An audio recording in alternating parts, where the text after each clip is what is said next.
Good afternoon, guys. Welcome to another edition of Where's the Bite? On this episode, we're dealing with spawn, heavy full moon, cold front, high winds. Where do you do, what do you do, and how do you do it during those conditions? Hang on tight. We're going to drop some info at you.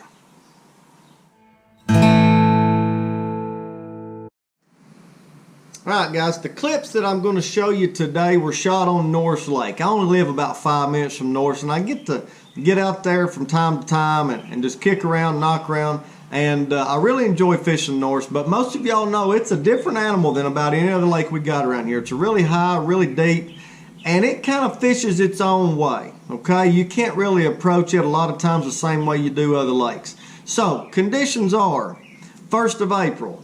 Full moon, and we got a really bad cold front with some high winds, okay? So, where, what, how, we talked about those things. What are you going to do? So, what I target in those conditions are boat docks, all right? Now, you can't just fish any boat dock, especially on Norris, because you can pull up to a boat dock and most definitely be sitting in 50, 60 foot of water. That ain't the dock that we're looking for today. The docks that I'm trying to find in those conditions, spawn, cold front, high winds. I want to get way back in the creeks. And for example, when you go back in the creek, if you've got a deep side and a flat side, always choose the docks on the flatter side, okay, during the spawn. That most of the time is going to get you the most bites. Not that you can't catch a couple over here on the deep side, but these shallower docks offer shade, offer cover, and that shallow water is going to warm up quicker during the course of the day than those deeper docks would, okay? So me personally, I always target the docks on the shallow side of the creek. Now, the tackle that I'm going to use, okay, when I hit these docks, the number one bait that I always use this time of year around the spawn when I'm fishing boat docks is a Senko. And I mean, it's pretty easy. You can see it right there. That's the label on it. This is just a 5-inch Gary Yamamoto. You guys have these at home, I know you do. This is green pumpkin red. I really like the green pumpkin red, and the green pumpkin blue is a really good color too. Watermelon, any of the natural colors are going to work. Heck, black, you know, if you want to throw that. It's really hard to beat a dadgum Senko. But a Yamamoto Senko 5 inches, standard size, man, that's my go-to most of the time around the spawn when I'm fishing these boat docks. As far as setup goes, I use a hook made by VMC. You can see it right there. It's the weedless Nico. And the reason I use a weedless is if I skip a dang thing 500 miles back under one of these docks and get over a cable, hopefully I can get it back out without having to throw a fit or break it off. And I'll show you the way that they look right here.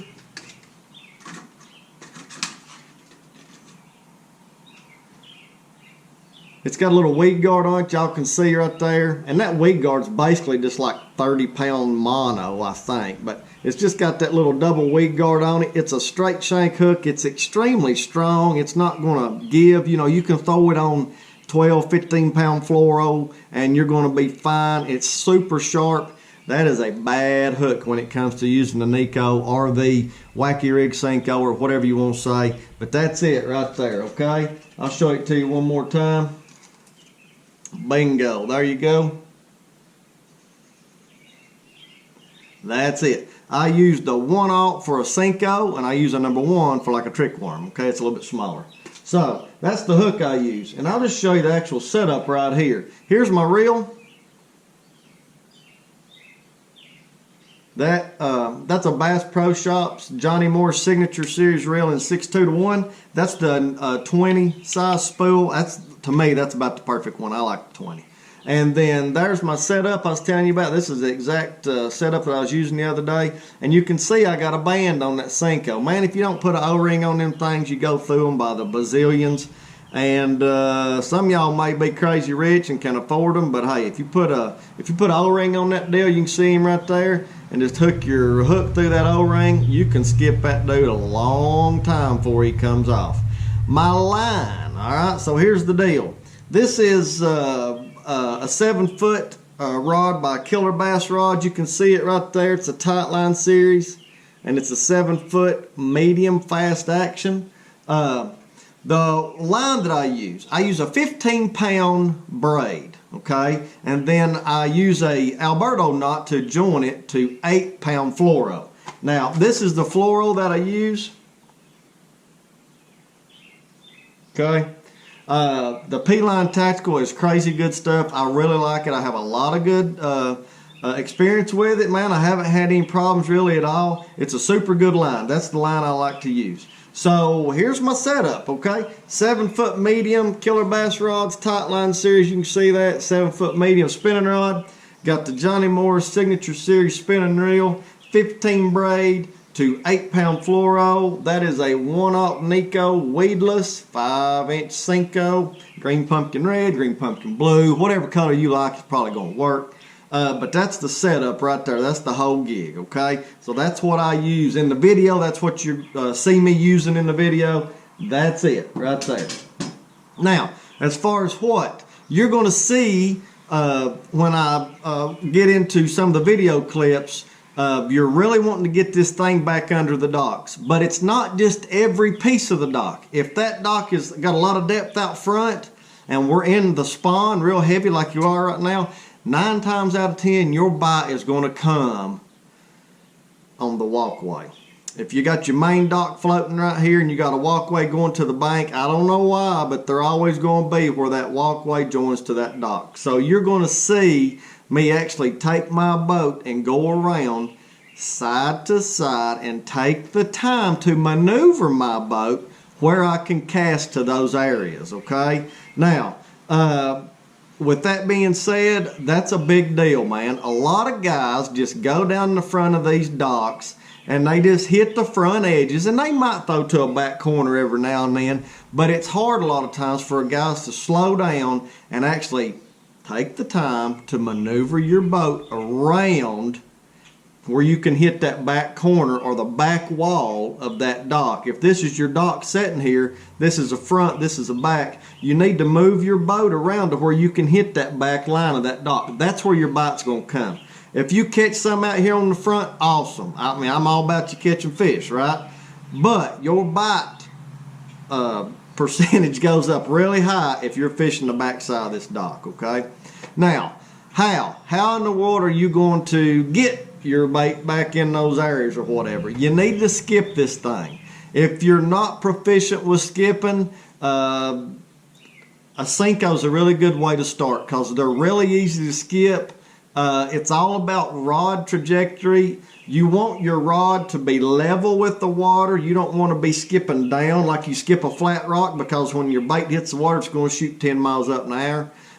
You don't want to be skipping this way. You'll throw your bait up in the air. When you skip, you want your rod to come flat with the water, okay? You know, parallel with the water, so your bait continues on that track and it'll just slide right up and under the dock the way you want it to do.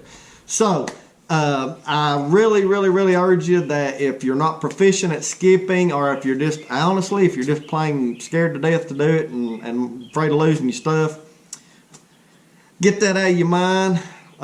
Get out and learn how to do it. You catch so many more fish putting your bait where people can't. So, I'm going to shut up. I'm going to show you a couple clips here real quick and you'll see what I'm talking about. But hopefully the info today is going to help you out. Remember, April, first full moon, crazy cold front, and we dead in the middle of the spawn, okay? I'm looking for boat docks in the back ends of creeks. I'm going to skip them with a Cinco, and we're going to catch some. Even though it's nasty, hairy conditions, we still catch them today. So maybe these things going to help you out. Hang out, look at some of the clips. I'll be back and forth with you every now and then to discuss a few things. I'll catch you at the end. Take care. Hang on.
Now, do you see what I'm talking about when you see how I've actually took my boat and went around on the back side of these docks where I can throw to them a couple of times? Some of the docks are fairly shallow and you can get to them easy from the front, okay? But some of these docks are on a little bit deeper, maybe steeper bank, and they're close together. So you're going to have to physically go in and out, in and out. And that takes a little time, okay? But I mean, you're out there, you're fishing.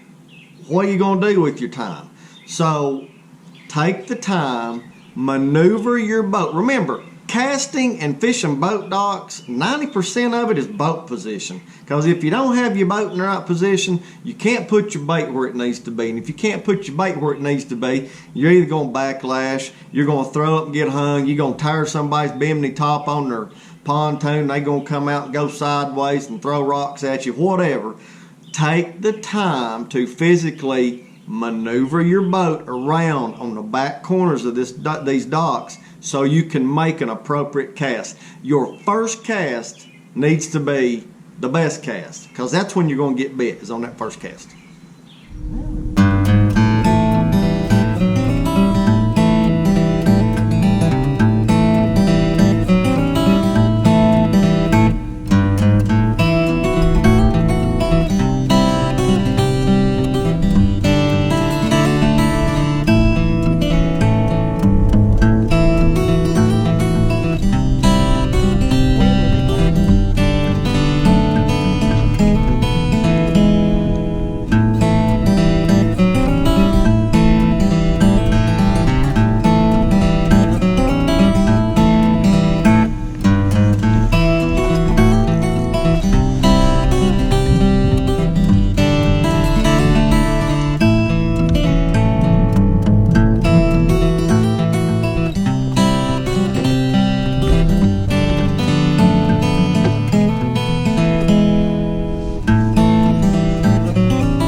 Alright guys, I appreciate you hanging out with me. I hope some of the clips helped.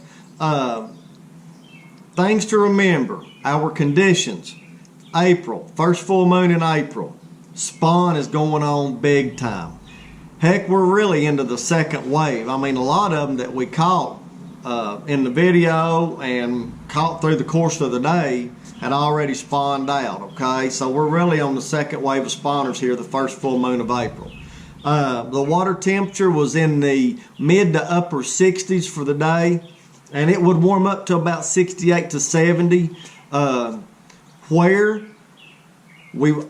I purposely went to the back ends of creeks, and I purposely fished docks on the shallower side. On any lake, when you go back in the creek, 9 times out of 10, you're going to have a deep side and you're going to have a flatter side. I'm always going to want to hit that flatter side in that creek with that pea gravel, shelly bottom underneath it. Those are the stretches of docks that I'm going to hit during the spawn. More, mainly more than any time of the year, is those shallower docks. And I want to go toward the back end. Not necessarily start out in the very back, but I'm at least going to put myself 2/3 in and maybe work back, okay? I'll show you again real quick. Gary Yamamoto 5-inch Senko. Y'all can see it right there. And this is green pumpkin red flake. It's a good color to beat. Don't forget, put the O-ring on your Senko, just like this one. Put that O-ring on that Senko, okay? And you're not going to go through near as many. And don't forget about the hook. That's a 1/0 VMC Nico with the weed guard on it, the little weedless. It's awesome. The rod, again, I'll show it to you one more time. It's a tight line series made by Killer Bass Baits. That's a 7-foot medium. It's an awesome rod, man. Reel is a Johnny Morris signature series spinning reel. Great reels. I've had dozens of these things. They never tear up. The Energizer Bunny of spinning reels, man. They just keep on going, okay? Another thing I'm going to add real quick about the line. So many people, so many clients, they get in my boat, and one thing that they have on spinning rods is way too heavy a line, okay? Use the braid to fluoro application. Do that. Don't load your rod up with 15-pound fluorocarbon on a spinning reel. It ain't going to work, okay? It's like a screen door on a submarine. It's a bad idea, I promise.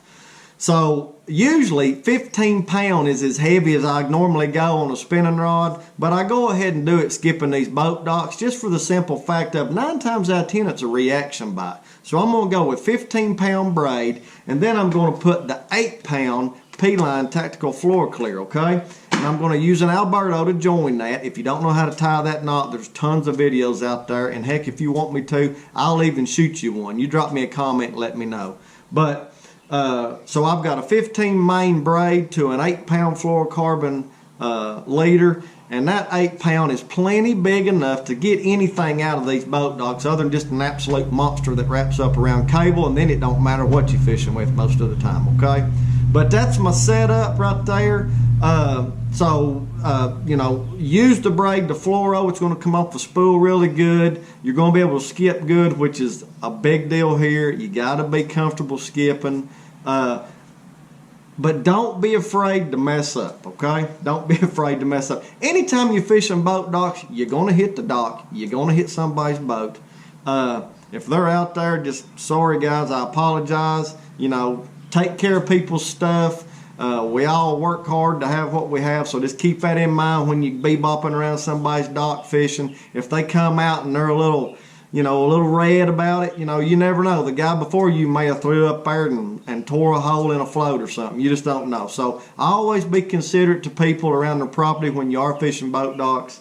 But this is a super fun way to catch them. So, in conclusion, where's the bite? Full moon, April. We're going to skip boat docks with a Senko. Get out there and try it. I hope it helps you put some more fish in the boat. All these products I talked about today, you can pick up all this stuff at Bass Pro Shops. Right now, if you quarantine like the whole daggum country, BassProShops.com. They got awesome shipping. 2 days, your stuff will be there. All right. I hope this information helps you out a little bit. Maybe put a couple more in your live well up and down the road. Appreciate you hanging out with me. Don't forget, be looking for more Where's the Bite videos. Drop me messages on what you want to see. I hope you guys had an awesome Easter. Remember, He is the reason for the season, mister, and He is risen. Thank y'all. God bless.